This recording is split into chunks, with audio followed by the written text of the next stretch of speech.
and Julián, and we can talk about this. Let's and I'm gonna pull the cap up. There they are. Rebecca Martínez, Julián Mesri,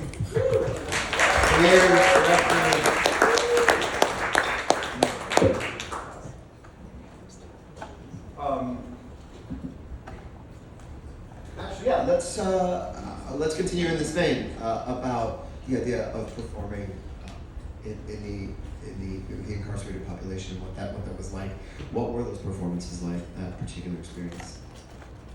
Well, I was at the Mother's Day performance, and I'd never been to a carceral facility in New York, and I had no idea just how, I was walking from the bus stop to the facility, and you walk through Industry City, and the mall right next to MDC is called the Liberty Mall.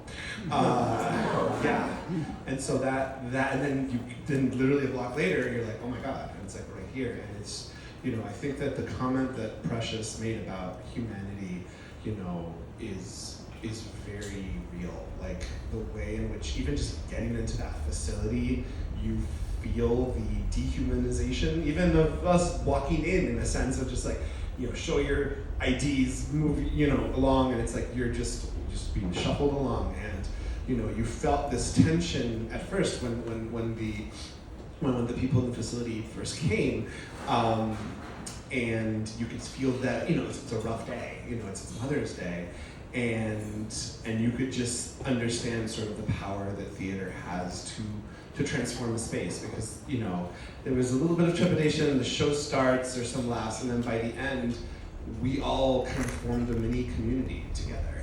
We were all in tears, and I remember, directly across from me was a group of people that were only speaking Spanish, and there's these beautiful maps of the show that we've created. That our dramaturg, Kristen Cato, helped create, and they are so helpful, and they were literally they were following along with it and really learning the show and really being able to access the story, and that was really, really moving. Do you have anything to add, Rebecca? I'm going to put you on the spot. I was not there in attendance that day, and I did take the day to take the privilege of being with my child and hugging my child for those who I knew couldn't. Yeah. But I really appreciate just this gift and the thoughtfulness behind this gift, particularly when knowing that sometimes when you enter into a community that you don't know, but you create a work and you have certain intentions, that intention and impact are two different things. And sometimes you don't want it's like, are we going to go into a community like this and create harm because we are talking about family separation and reunion with family separation,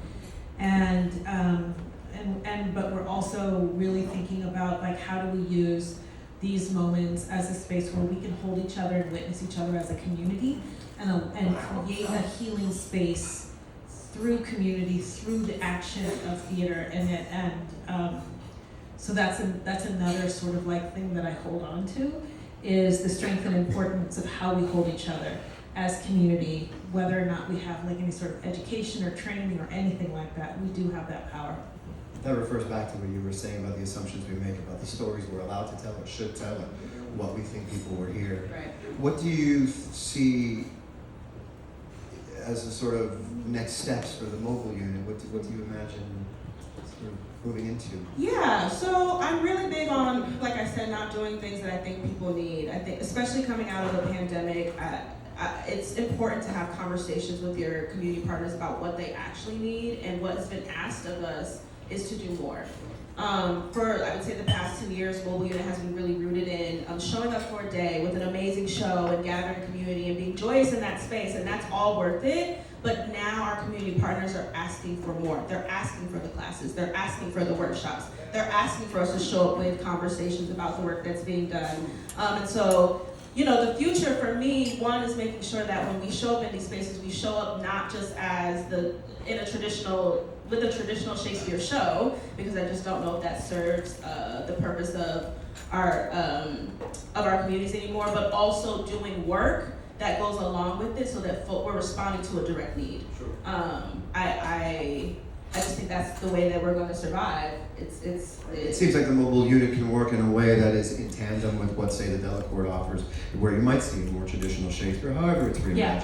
But just this idea that the mobile unit can then reach out and tell these stories in an either different way Yeah. or with a different language, where they feel like they complement each other. Yeah, That makes a lot of definitely. sense. That's fantastic. Yeah. I know you wanted to escape because you said you I you want do. to. We're gonna bring the cast up too. Okay, So yay! I'll thank Julián for a second.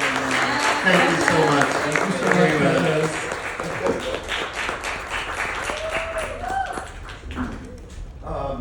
So right, you guys introduce yourselves for real and say what you do with the show.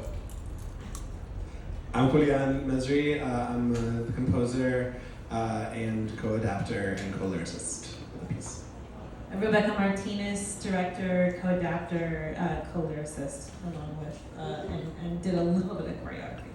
Oh yeah, and I did some Spanish translations as well. There wasn't a version of the play that you found in Spanish, or you just kind of add it and you pulled? Nope. I, so much so that I did not realize after a fact, I was like, oh right, it is Comedia de Equivocaciones, but I never.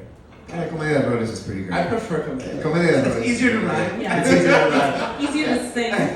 Maybe Easier to Equivocaciones is a hard word to That's a rhyme. terrible song too, right? Equivocaciones. Nobody wants to hear that song. Equivocaciones. How did this idea come up to adapt Comedia de Errores into un musical Well, bilingüe? I had a conversation with Roxana Barrios, who was here, who was the interim director of the mobile unit prior to Russia.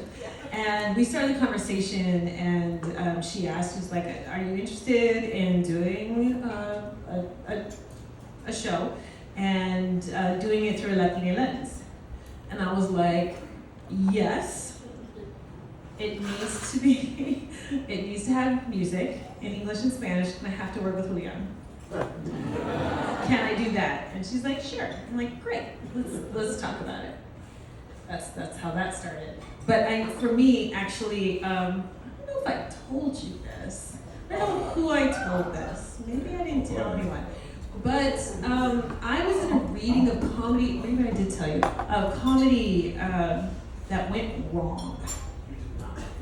It went wrong, and because Go on. Okay. yeah, and it was I was involved with some folks, and it was in a neighborhood, and this is talking like going back to what you were saying about like invitation, finding out what a neighborhood or a community's vision or need or desire is, and for folks who know the extended version of the play, it's about some twins. And there were a couple of extra babies that were purchased and were enslaved to go along with the older brothers. Like you do. That makes Like you sense. do. And it was, Italy and Greece or wherever these countries are. We don't know. We do know. But, and that language was still left in the play. And the reaction that it had in the audience was not a helpful one, and realizing it was on us as creators. I was in the cast at that time, but to really think about what it means when we are just throwing around funny language that we think is funny, when it has really loaded terms in many communities. And I took that very, very seriously, and that was a huge lesson for me that I still think about. And when I was thinking about this play, I wanted a comedy, but I also, I thought very seriously of like, if I could do that again, how would I do it differently? And it was like, if we're using this vehicle of Shakespeare, and I have the opportunity to tell a story, me who I am, Rebecca Martínez, a Latina, who comes from I'm not equating my experience to Black Americans in the U.S. and people who have descended from people who were enslaved. My ancestors also were enslaved as indigenous people, and knowing that that is a different journey. And so just thinking of like, how is that connecting to me and myself? And how do I think about that in context if I'm making work? Especially something that is supposed to be a comedy. Mm-hmm. So I was like, okay, I'm gonna tell it my way.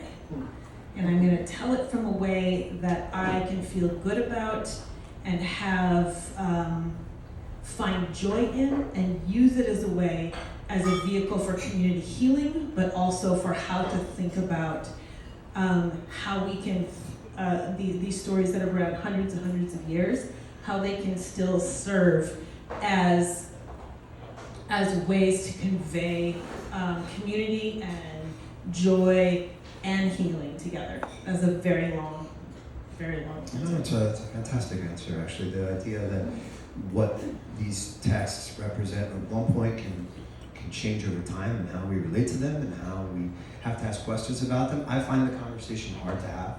I've noticed that things used to go by me when I would read a play. I was reading Comedy of Errors, went, Purchased, that's an interesting part of the first monologue. And I would not have noticed it maybe 10 years ago. I wouldn't have thought about what that language means, because that's just Shakespeare. So the fact that you bring it up, I'm not particularly good at having that conversation, but you have to have it with yourself as much as you're having it with the play. How about you, Julián? How I came to the show, or Well, not just how you came to the show, but also in relationship to this idea of why the show. Great question. So yeah, me and Rebecca have been collaborators for many years of all kinds, and most recently really with music and direction. And I feel like it's very wonderful to work on a project with someone that you already kind of have a built shared language with, and with Rebecca that's very much the case, and it just allows you to write what becomes a musical in a year. Because it didn't necessarily start as a musical. It's basically, you're going to do some songs for me for this bilingual version of Comedy of Errors, and they're going to be in Spanish, and they're going to allow the show to become more accessible to audiences, because I do feel that music is such a potent form of communication and accessibility, especially for people who don't go to the theater as often, right?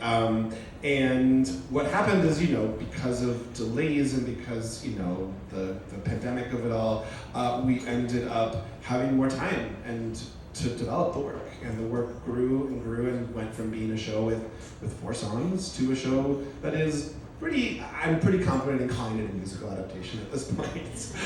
There's like 20 different It's a musical moments. Yeah. Look, he's out today. And my personal relationship with Shakespeare, I've always, I've studied Shakespeare in school, I've directed Shakespeare, I've been in Shakespeare plays, and I love Shakespeare. And even then, when I'm in an audience, some of my best experiences watching Shakespeare have been Shakespeare in translation, because sometimes it's very hard to just get into a Shakespearean text, and because it's not the text that we're used to. It's not necessarily, and I fall asleep in most Shakespeare productions I've seen, even shows I love. And so thinking about ways of if we're trying to bring theater to communities, and we're trying to make theater, for me, one of the most beautiful gestures of Mobile Unit isn't, again, I just love how Praycious described it, right? It's not, it's not like this pandering. It's not like, here, we're gonna give you something because it's good for you. It's like, this theater belongs to you as much as it belongs to us. And it's this gesture of join us in making theater for this community, right? And for me, it's really tricky if you're gonna come in with a text that maybe you've only read in school or not read in school, or you associate with a certain kind of elitism that you've already been excluded from. And so how are we going to bridge that gap, right? And so in making it bilingual, in bringing in music, and in saying, here's something, here's a culture that you've been excluded from that you should participate in and you can make your own, I think is a really powerful gesture. Because it has something to say to you, or because you have something to say to it? For the audience. Not you should participate in it because just by bringing it to you, it's changing the show. That's what I feel watching your production, actually. I think that's a really beautiful way to put it. I think it's a little bit of both, but I think part of it is also, I believe that the purpose of, we all should share in our culture. And so I think we shouldn't exclude people from cultural products. And I think it's great to just be let's share in this together, and not just like, let me give you your meat and potatoes, Shakespeare. So as you're making a musical out of meat and potatoes, Shakespeare, what did you think? This feels like a good song musically, because the play. We'll talk about it some more in a little bit, but I also want to get to music. Sure. The production itself has moments that are very classically, sort of like that's a classic musical theater moment. And then there are other moments that are like, no, this is something else that's layering inside of it, and growing from it, and talking with this language, and bringing something entirely new. So I'm curious about how you came to decide that. I want to write that. Okay, great. That's an awesome question. Well, we did. Do you want to start? You can start. One of the things we knew, because we wanted the songs to be a vehicle for Spanish, and so we were like, how can we put information in songs, both in English and Spanish, and we kept calling them catch-up songs. So it was like, oh, you missed it here? Well, here it is again. Oh, you want to know what's going on? Because, you know, Shakespeare always has these long monologues, and they tell you all the things, and then you're like, what did you just say? I forgot it. And so we just really periodically dropped in what we call a catch-up song. We had 3, we cut 1, we only have 2 now, but that was like part of, like, we knew, and we're like, oh, I wanted to feel like a fun party. I wanted to feel like street theater, and for it to feel like street theater, it needs some music. So it needs something big and fun and vibrant and feel like a party, so that if I'm walking down the street, you know, going about my day, and then I'm like, oh, what is that? That sounds fun, and walk over to it. So that was, we knew, like, tonally, we wanted something that caught the eye, that was playful, that was fun, that was silly at the top, that, like, gave some information in English and Spanish. So I was very grateful for the second catch-up song. I was like, oh, thank God. We also needed it. Yeah. I mean, theater is a great place to nap. I've taken many naps in theater, so. And you point that out in the lyrics. You're like, yeah, just in case you fell asleep, here's what happened. I didn't fall asleep, but I felt relieved by, like, all right, just explain. I think I'm following the story. Another thing that works very well, though, with the music is, this is a play that takes place in the streets of a town. They're wandering through the streets. You're performing in a plaza. You know, here in the city. Was that part of it as well, not just getting across information, getting a party started, but also there's so many rhythms and things happening that are part of delicious. The Latin Americanness of it all, right, is the tradition of teatro callejero, right? The idea of, like, traveling theater. And I've never not seen shows in anything. I mean, I'm from Argentina, but, like, it always has music. Like, any show that's for the community, that's built by the community, that's traveling around, you're gonna hear music, and it's gonna be danceable, and it's gonna be the kind of thing that brings people in. And so I wanted to kind of embrace that idea of teatro callejero, and, like, also without making it like one specific kind of genre. Right? It's more like, it's not like this is a mariachi show. This is a show where we're gonna use bolero, we're gonna use reggaeton, we're gonna use chacareras, because that's what I grew up listening to, and that's what I hear when I walk around New York City, right? And so it's supposed to feel like the world, rather than us trying to create a very specific kind of one genre world to pander to a specific. That's great. That's a fantastic element of the show, because there's so many different kinds of music, and also so many different kinds of Spanish inside that music too, which is really yummy. Actually. So to get back to the question of, like, so okay, moments to catch up with, moments to party, and there was so sometimes I have a little bit of an issue how women are represented in Shakespeare. So that's strange. Can you expand on that? One of the opportunities that we used when I was like, can we rewrite this scene? Let's make it a song. And here's what I think this character's perspective could be if we shifted it a little bit. And I think that's like one of that was where Carne Fria came out of, when you were like, I know it has to do with cold meat. And I was like, yes. So then it started there.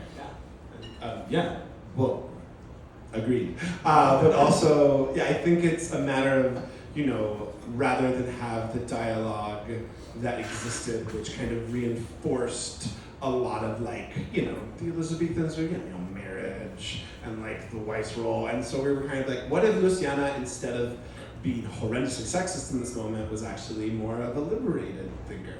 and single, and trying to get her sister to embrace that kind of mentality.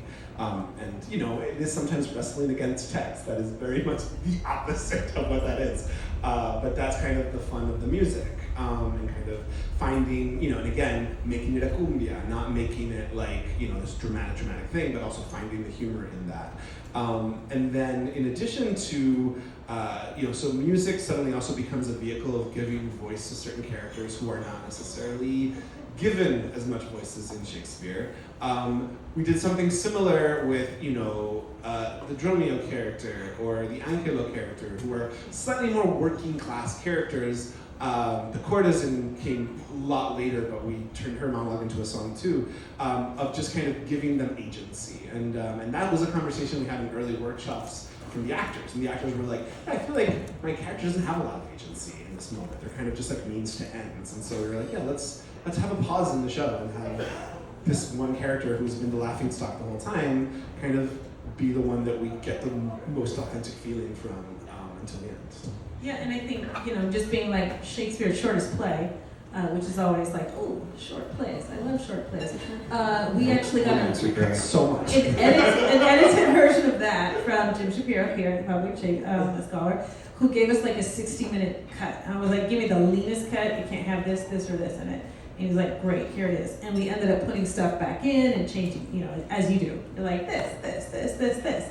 And because we knew we wanted to have a lot of room for songs. So we did edit a lot.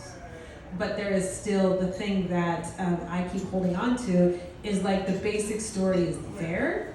And we didn't have to come up with the story because the story was there and the story has lasted for hundreds and hundreds of years. So, hey, let's work with this story and build around it and just have fun with it because someone asked us to do it. So we're like, okay. And I would say, like, to complete the arc of what the songs are doing, the third one is when we realized that we have a musical. We're like, well, musicals narrate dramatic action. So let's have a few songs that narrate dramatic action and are not just exposition.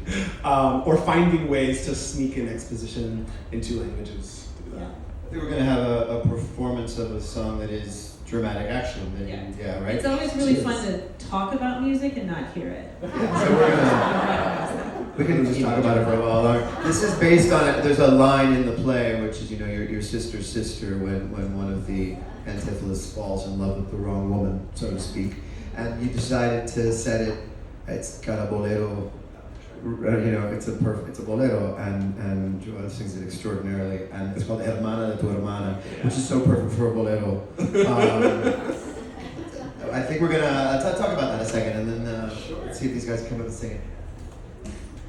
Yeah, so are we gonna talk about Should we hear should we it? play it? Why don't we hear it I think we first? should hear it. Let's do it first. Let's hear it. Okay. Yeah.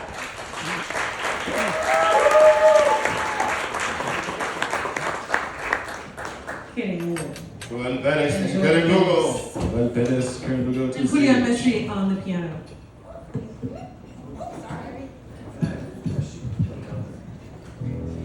And this is fun because in the show, it's all guitar and charango, so Julián playing it on the piano is a nice treat. Ooh.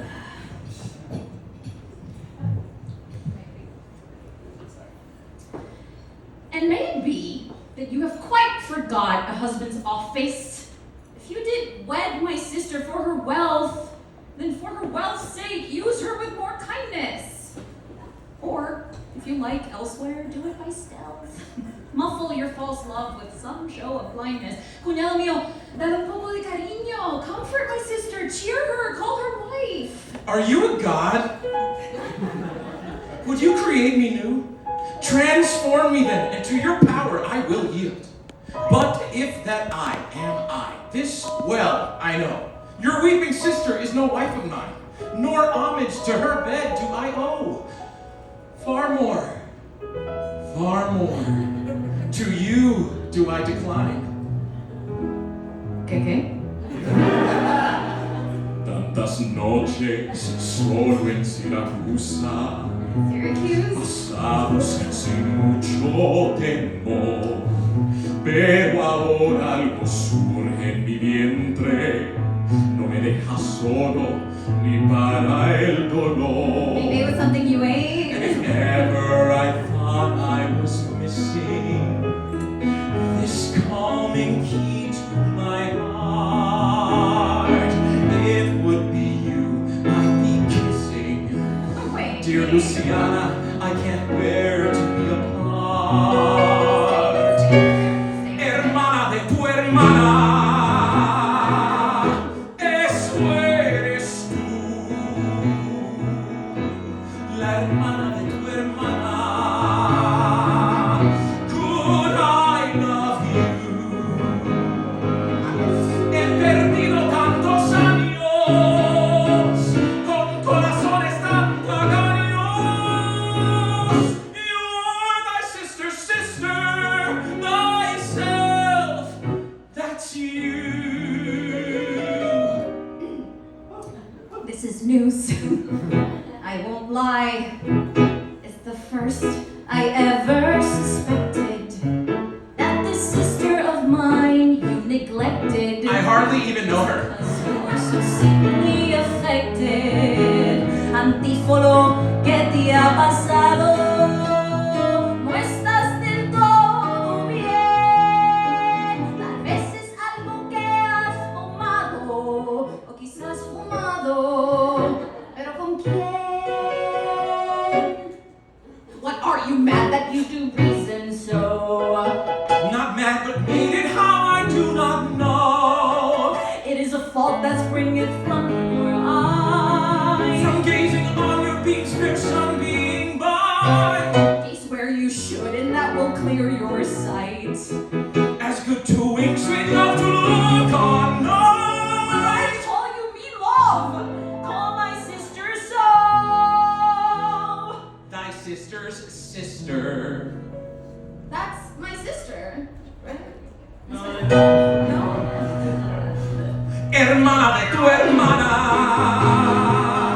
Esa soy yo,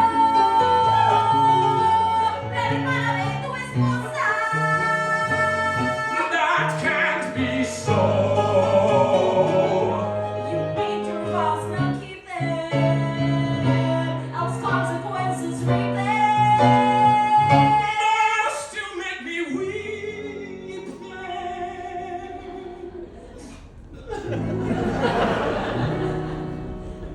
I guess it must be so.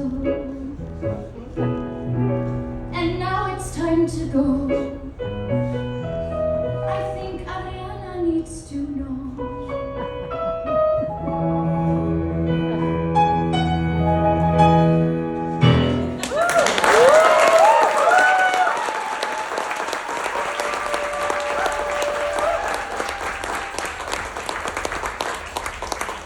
Stay up here, let's chat. That was one of the highlights. Let's go. Should I go back to that chair in the corner? She needs to know. Like the chair in the corner. Where do you No, want to stay be? there, stay there. Stay there. There's more microphones. So many mics. So many mics. Keren, there's a mic behind you. All right, talk about that song. That's it, my sister. Fantastic and delightful. And the context of the show is that the wrong brother is falling in love with They're the right sister. They're identical twins. Yes. Identical twins. Can I just, I'll just say one thing and you can talk about musical brilliance. Thy sister's sister, every time I hear that, I'm like, huh? And I can't figure out who it is or what it is. And I have to be so that for me was like one of the inspirations for like, what are you talking about? 100%. Yeah, I remember reading that scene and I was like, that sister, that is absolutely the hook. I have no idea what it means. And then we figured it out. Yeah, it became a bolero. I was just, it was one of the few first songs we wrote, actually. We were in Syracuse. Working on another show. We're actually in We Syracuse. were literally in Syracuse. New York. For your sins. Syracuse, New York. Yeah, not the original Syracuse. Yeah, doing research. No. And it was very cold. There were lots of snow. And it was, I think the bolero is just because I was like, this man is so overwhelmingly into her. And I'm like, and it seems not that actual long. Like, most of it is still there. Like that little dialogue of Shakespearean stuff in the bridge, that's mostly the scene. And so I was like, well, how can we get to those high levels? And I was like, yeah, I was just channeling the boleros of, I could imagine someone like Vicente Fernandez singing that. And then we have Joel, so. And then kind of the contrast between that sort of overwhelming love and then this very confused Luciana, and even just the two musical styles being so different, right? You have this like very vibrato, very intense singing, and this very like earnest, like, what are you talking about? And yet, one thing I didn't realize until later, but like as the song goes on, and even you have this in the Shakespeare, they're rhyming with each other. And so Shakespeare's kind of showing you that she might she might never have thought about this in this way, but maybe she's into this. And by the end, the song is fully rhyming with itself. At first, she's not rhyming with him, but then eventually they're rhyming together, and that was something I tried to keep. Keren, what's that like to perform? Since the song is so much about being sung to and commenting on Well, I just, from day one, having Joya sing that song to me, I was like, I'm in love. So definitely that aspect of it is very much like I've had to fight against just being in love with Antiphilus the whole time. It's so fun to do because it's so like self-indulgent. In a way that like most musical theater nowadays, or honestly the note I get a lot is just like, do less, like sing less, throw it away, So it's nice. It's nice that this is not like. That's what people want to see for $200. Is throwing it away. Throw it away. Do less, sing less. So it's nice to be like, oh wait, I can just like live my like super romantic Classic Luis fantasy. That's great. It's so fun. There's something interesting too about the song that you were talking about, Rebecca, about women in the Shakespeare, and I actually feel like Luciana has an incredible amount of agency in the song. That's a delightful thing. He is over the top and wonderful, but she is undercutting him at every moment. And this is one of the things that this particular production has fun with, and I think changes, brings out and heightens and reveals in the Shakespeare in a wonderful way. What is she like as a character in terms of? Yeah, that was part of the many of the conversations early on in the process were how do I marry the original Luciana, right? That in this version she's kind of more like the straight man between Adriana and Luciana, and that especially with Carne Fria, the first song, I think that's when Julián and Rebecca really took the agency of making her more, like you said, like having more agency as a person in that relationship with her sister, right? Because in the original, she's kind of like submissive, and she's like, you should be loyal to your husband and all that. So it's been really fun to be able to kind of break from that. Yeah, she feels incredibly modern, actually. It's a completely different Luciana. She feels more modern, actually, than Adriana, the wife, who's always seen as this, like, towering, like, she's controlling her husband. And I was reminded, there's the great sort of Juana de la Cruz who wrote, in the golden age, a Mexican nun who wrote glorious Spanish poems. And one of the poems she's very famous for is Hombres Necios. And you use the word necios in the so stubborn, reluctant, impossible. I don't know how you would translate necio exactly. Stubborn man in sophomoric man. Necio?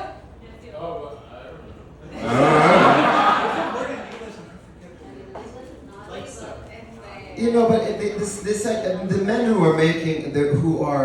she writes as a woman. She's sort of in the 16th century is writing. Yeah, like she says, you men have a way of dealing with women where if we defend our honor, we lose, and if we give in, we lose. So that's essentially the gist of the poem. So we have no way of winning against your impossible standards. And I think that she is a character that really falls right in line with that. So she's both kind of classically Renaissance and also very modern simultaneously. It's a lot of fun to watch that happen. Yeah. I'll say this about, I saw the show, and one of my biggest takeaway is that the music has given the Comedy of Errors, which is not a show that I would think of as particularly weighty or emotional, a great deal of heft. It has also given the show a lot of its most wonderful moments of comedy. I found this production, probably because of the fact that you're doing it outside and you're creating a mobile version of a play that needs to be done quickly, I found it endlessly inventive, beyond just what the songs are doing. Can you talk about that part too? Because there's something, it feels improvised. It is full of delightful moments that are surprising from a directorial point of view. And all the Latin details that are exploding in this, the lata de boteo, the chancleta, all the things that for me are like, yeah, I recognize myself in that. But they're also just part of the Shakespeare play. Both things are happening all the time. There are moments throughout the show with the Angelo character and all the conversation about money and gold, where we fly into this great reggaeton number, and it becomes an entirely different stage for a moment, and then it's gone again. The invention in this play, directorially speaking, and in the writing, is marvelous. I just loved it. So, how much of that is something you would do anywhere, or is it partly because you were putting it in the streets and trying to give it some extra edge with the music? I used to be an actor.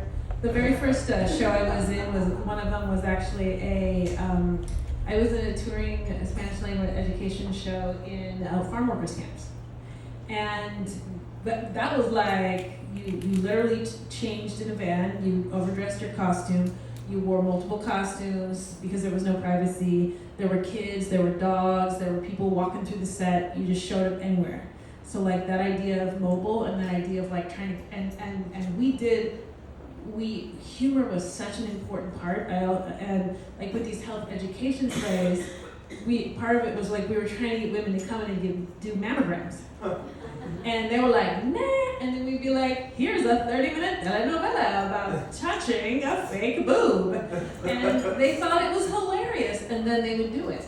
And so like this type of way of like, how do we use humor as and over-the-topness and understanding things that feel relevant culturally, but are also just fun, and having a cast of really fun and funny, like funny Crazy people. funny. Like Walter Mercado makes an appearance, which is Like and they can pull this off. This cast is such a dream cast because you understand the humor in such a way, and I feel like there's such a shorthand because like you cannot direct that. It just has to be.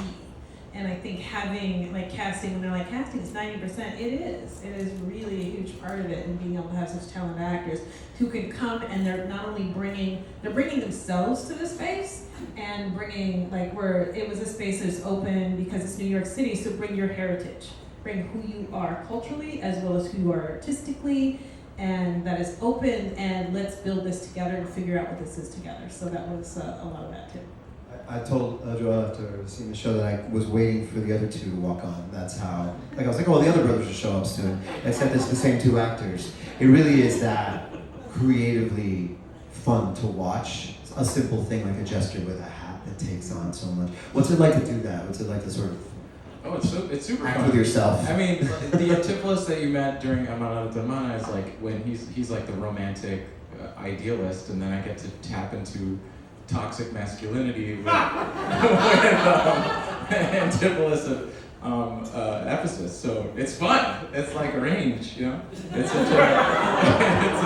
it's like my favorite part about being a performer is getting to sort of explore all these different parts of yourself. And one of the great challenges of our show as well is that it's in the round. And the way it was performed on the road, the audience is all on the same level. So that caused an interesting challenge in that we don't really sit down much in the show. Nothing really reads on the floor, so it required a kind of like athleticism or just like forwardness all the time that we could never really just like here, let's sit down and have a scene. No, everything's just like, here, we're doing it, move, next scene, like transition. So it's such a fun challenge. It was, every day it's been such a blast to do. Yeah, and they're switching characters, they're switching languages, they're going from Shakespeare to music. All kind of nonstop. And then speaking about the music, I wanted to talk about the other kind of song. To bring the Dromio up here.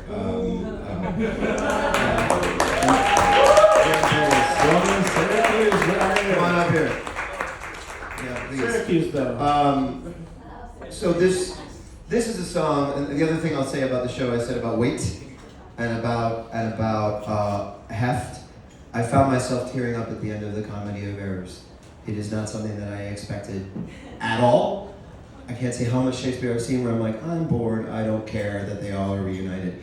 And I'm watching you guys do this piece today, and I was choking up. I was moved because what I was seeing was a variation of my own experience and my family's experience, which is not in the Shakespeare. So what is this song that we're about to hear that relates to this, one of the moments that really, really goes right to the heart?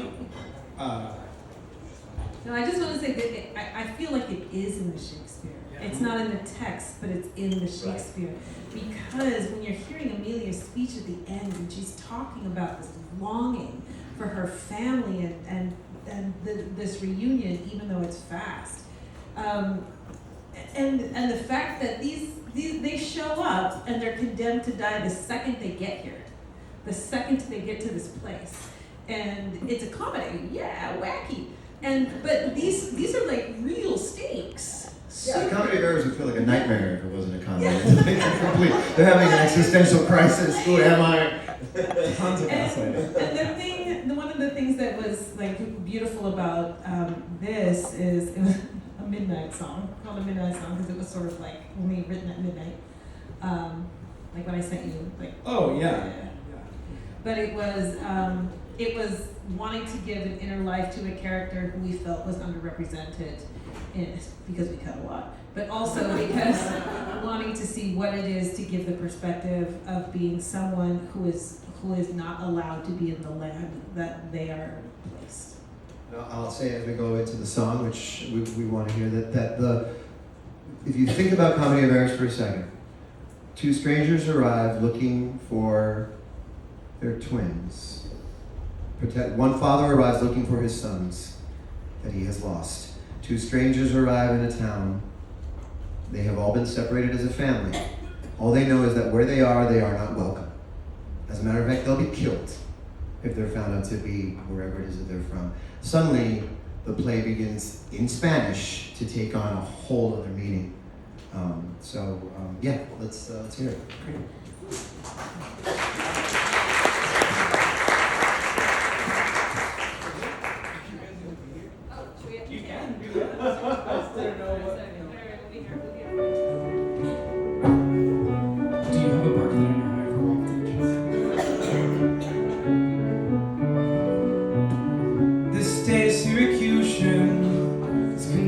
Die for merely standing on this soil.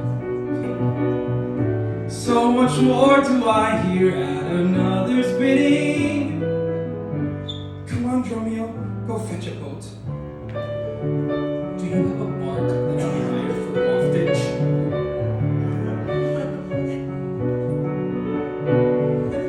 What is this strange city I now inhabit? Every step is wrong as I walk it.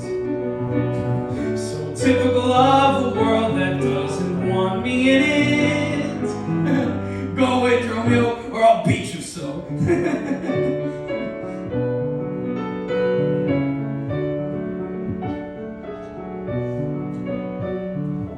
I'm Syracusan, and because of this, I know my life is forfeit.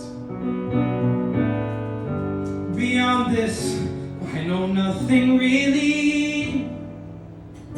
Am I Dromio? Am I myself?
Do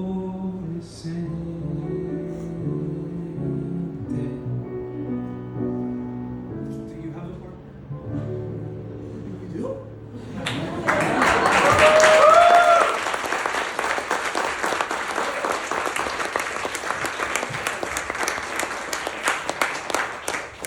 More relevant now with all the images.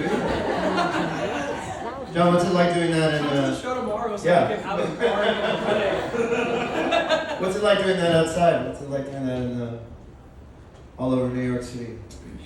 You know,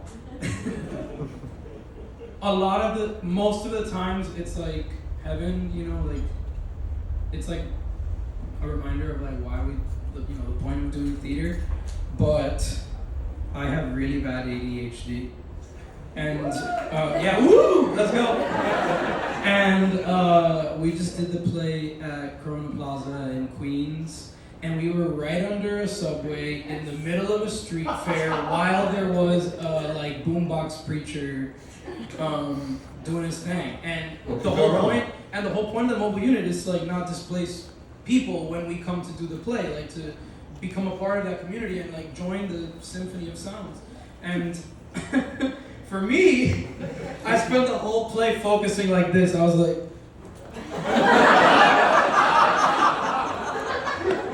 because you're just like hearing the subway like, you know? But also because we get to do it outside, when you're like clowning in a play like this, you're like at the mercy of like the jokes that the universe grants you. And when you're outside, a lot of them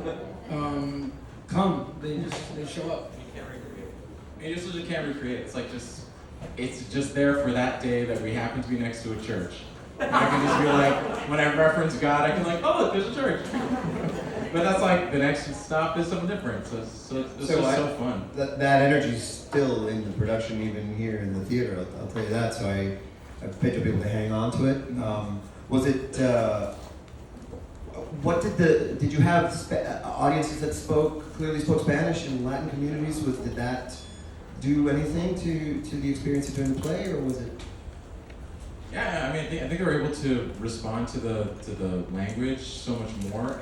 While also, I also feel like even if you are not a Spanish speaker, Shakespearean text requires your ear to get trained to it anyway. So even if English is your first language, you're just like, all right, there's just some stuff in the show that I'm gonna let it wash over me and let the emotion carry it through. So even if you're not a Spanish speaker, you're still gonna receive the story that we're trying to tell. And also with the Spanish, the actors have a comfort with that. You know, all of our whole cast is bilingual, and just having them slip into that language. You know, in Shakespeare, you can really tell a good Shakespearean actor when they entirely believe what they're saying and they know what they're saying. You might have any idea, but you know, they know it's good, right?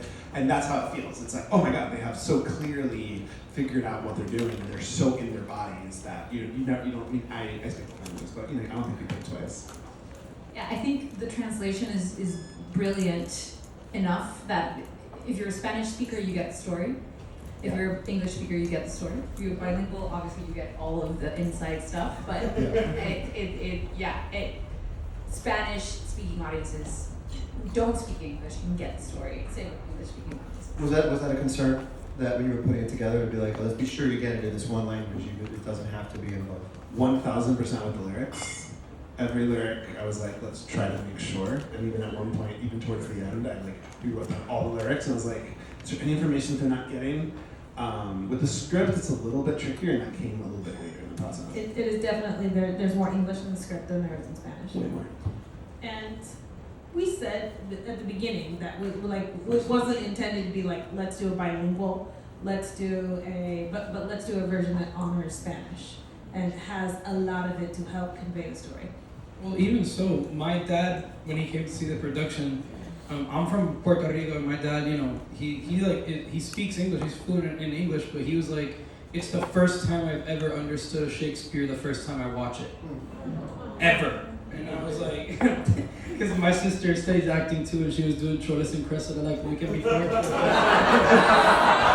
And he was like, I saw that 3 times and I still missed it. Yeah, but it was kind of, it was beautiful. But also that's a testament to like the play beyond just the the Spanish, like you said, like it's primarily in English, and the Shakespeare remains like pretty much intact.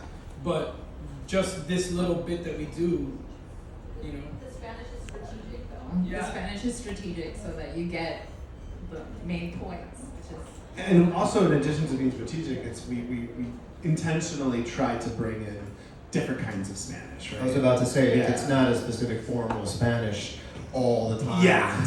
All kinds of sounds, all Yeah. kinds of countries actually represented up there. The first my first experience with mobile unit, besides seeing 12th Night, which was one of my favorite things I've seen in the public, is working on the Romeo y Julieta. We was just as reading, but we were performing Neruda's translation of Romeo y Julieta, which is gorgeous, but also it's pretty inaccessible. Like again, it's like Shakespeare, you know, especially if you're doing it as a reading. And yet, you know, part of what I think makes Shakespeare special is the way he treats and approaches language. So one of the things we were talking about, you know, and Rebecca can tell you also about how we consulted with like a bunch of academics and you know their names more than I do. But part of what I was thinking of as I was working on the Spanish translations is I do want to have some of that heightened language for Spanish speakers because I don't want them to miss out on that part of the experience. And so that's where I took my little experience with Siglo de Oro, Spanish Golden Age, and you know, and even the play itself. I mean, the play is based on a Plautus play, and a lot of what we think of as sort of a comedy from the Spanish Golden Age is very influenced by Roman comedy, including the creation of the criado characters, these sort of kind of comic servant characters like Dromio, and so it felt very of a pair to kind of put in like the sort of rhyming couplets of like Lope or Calderon, and we even ended up putting some Calderon on it. And so I wanted to do some of that, but then also we have this amazing bilingual cast from all over, from Puerto Rico, from Cuba, Argentina, from Mexico, and so we were, did I miss any other countries? We really were trying to get, those sounds and those, curses or exclamations or things that made it feel like home as well. Yeah, we had to cut some of the curses. But we should speak about the consultants now. I think that those two, you were saying about those two eras, the theaters go back and forth, honestly. The Spanish theater and the English theater at that time, like they feed into each other brilliantly. And the fact that you have all these different sounds playing, but I love that you also referenced, like you've got La Vida Sueño in there for a second. And this play often talks about people saying, I must be in a dream, I'm in some sort of nightmare, this is a fairyland. It seems to have been in the air at that time, and they were all kind of writing the same story. It's really, my favorite translation of Lorca is actually by Langston Hughes, and it's nothing like the Lorca, but it's exactly like Lorca. We really do speak the same language emotionally, and this production has that, and it has it in the comedy too. I'm not sure how much time we have. We have 12 seconds. Anybody have a question in 12 seconds? Does anybody have a bark that I may hire? I think, yes, go ahead. I don't have a question, I just have an observation, because what I love about the play is seeing Shakespeare in New York. But Shakespeare was all about a play on words. And that's what's so great, because you've got so many plays on words. And so you really get the essence of what he was about. And it was fabulous to watch.